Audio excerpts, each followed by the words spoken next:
Hi ನಮಸ್ಕಾರ ಎಲ್ಲರಿಗೂ welcome back to my cooking channel. ನಾನಿವತ್ತು ಮೊಟ್ಟೆ ಗ್ರೇವಿಯನ್ನು ತೋರಿಸ್ಕೊಡ್ತಾ ಇದ್ದೀನಿ. ಸುಲಭ ಹಾಗೆ ಟೇಸ್ಟಿ ಹಾಗೆ ಸಖತ್ ಕ್ರೀಮಿಯಾಗಿರುತ್ತೆ.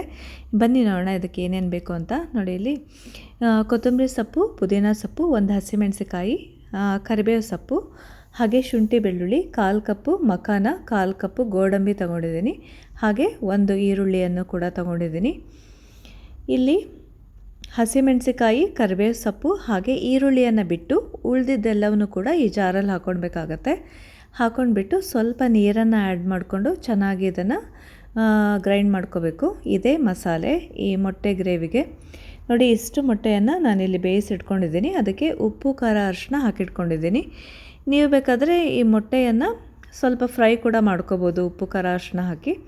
ಹಾಗೆಯೇ ಇಲ್ಲಿ ಗ್ರೇವಿ ಮಾಡಲಿಕ್ಕೆ 2 ಟೇಬಲ್ ಸ್ಪೂನ್ ಎಣ್ಣೆಗೆ ಈರುಳ್ಳಿ ಹೆಚ್ಚಾಕೊಂಡಿದ್ದೀನಿ. ಹಾಗೆಯೇ 1 ಚಕ್ಕೆ, ಸ್ವಲ್ಪ ಕರಿಬೇವು ಸೊಪ್ಪು ಹಾಕ್ಕೊಂಡಿದ್ದೀನಿ. ಹಾಗೆಯೇ ಉಪ್ಪು, ಖಾರ, ಅರಿಶಿನ ಎಲ್ಲ ಹಾಕ್ಕೊಳ್ತಾ ಇದ್ದೀನಿ.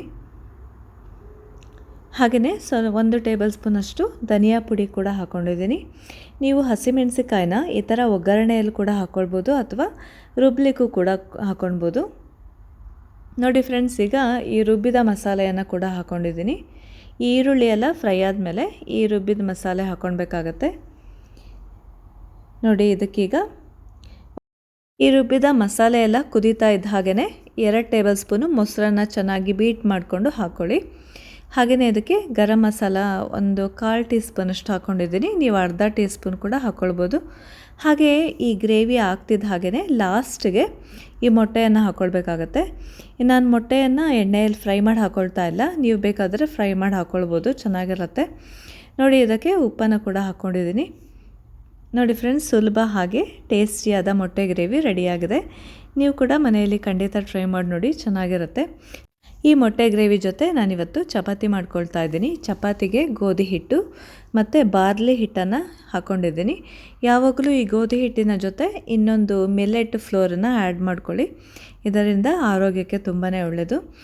ನಾನಿಲ್ಲಿ ಚಪಾತಿ ನೋಡಿ ಈ ಥರ ಸಾಫ್ಟ್ ಚಪಾತಿ ಇವತ್ತು ಮಾಡ್ತಾ ಇರೋದು.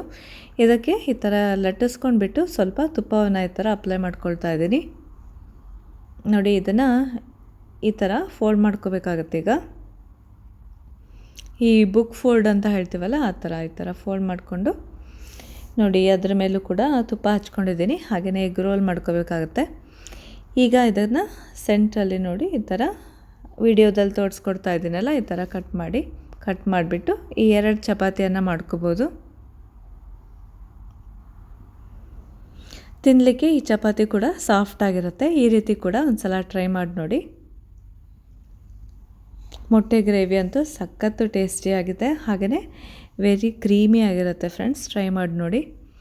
ನೋಡಿದ್ರಾ, ಈಗ ಚಪಾತಿ ರೆಡಿಯಾಗಿದೆ. ಇದನ್ನು ಕುಕ್ ಮಾಡ್ಕೊಳ್ಳೋಣ. ಸ್ವಲ್ಪ ಈಗ ಎಣ್ಣೆ ಹಾಕ್ತಾಯಿದ್ದೀನಿ. ನೋಡಿದ್ರಾ, ಈ ಥರ ಬೇಯಿಸ್ಕೋಬೇಕಾಗತ್ತೆ.